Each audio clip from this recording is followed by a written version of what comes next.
Guys, kami ay magsisigang ng manok. At narito na yung anak ko na, naglagay na ng bawang.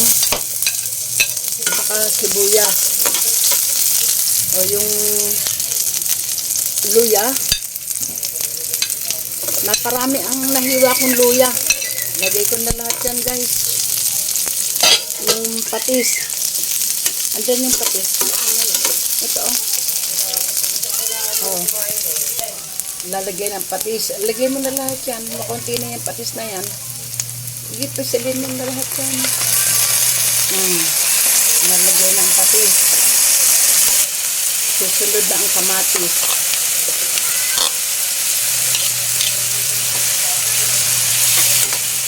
Yan, medyo pipisat-pisain ng kamatis. O titirisin sa sandok. Ganon. Tiris-tirisin mo konti. Bagay pinakapino ko may gipit ng kamatis. Ilalagay na ang manok. Hindi ko alam kung ganyan. Siguro 1 kilo. Nakachap-chap na Pag buo kasi na hindi sinap-chap, luluto ko rin buo. Ganun, guys. Kaya yan, nakachap-chap. Halo-haloin mo na lang. Para mag-mix yung kanyang mga sangkap. Lalagay na ang siling panigang. At yung sabaw, ito. Ayan.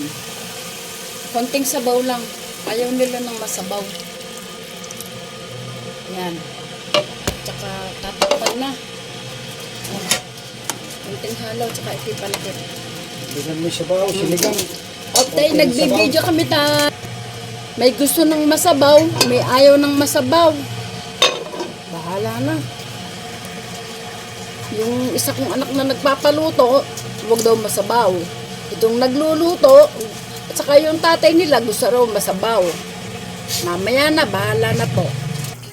May binili nga pala akong gabi. Ayan o, 10 piso kamahal. Parang gusto ko nang anihin yung tinanim kong gabi sa likod. Alam ko sa karneng baboy nilalagay ang gabi. Pero lagay ko na rito sa karneng manok. Ganun po yun, guys. Guys, ito kalaki ng tanim kong gabi. Kaso ayaw na mag-plus ng cellphone ko Kalaki Hanggang malapit na sa bubong namin.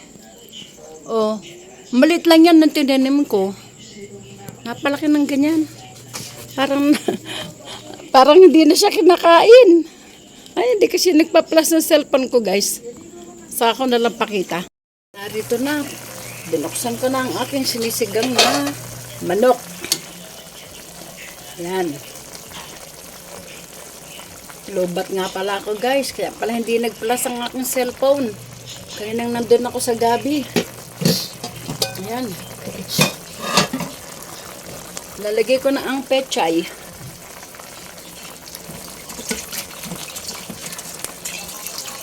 Mahal ang pechay yata ngayon. Isang tali, 10 piso yan. Pag ako'y bumili, 40 lang ang 1 kilo. Ito na, guys, nilagay ko na sampalok. Hindi ko na pipigain ng sampalok na tulad ng nilalaga sa tubig. Ginipit-kupit ko na lamang siya ng maliliit.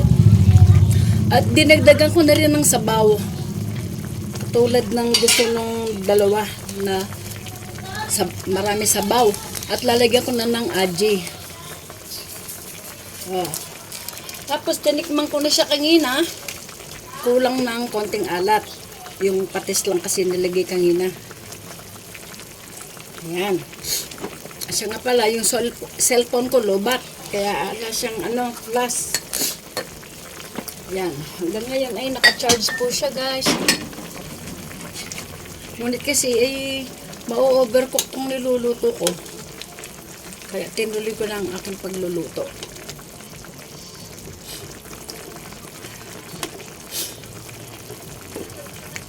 Luto na ang karne. Luto na siya.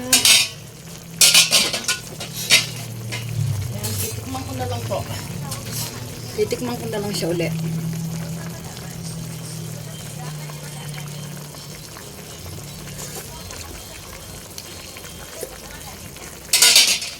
Yan. Konting pakulo pa para yung sampalok mapisa ng husto. Makahiwa-hiwa na yan.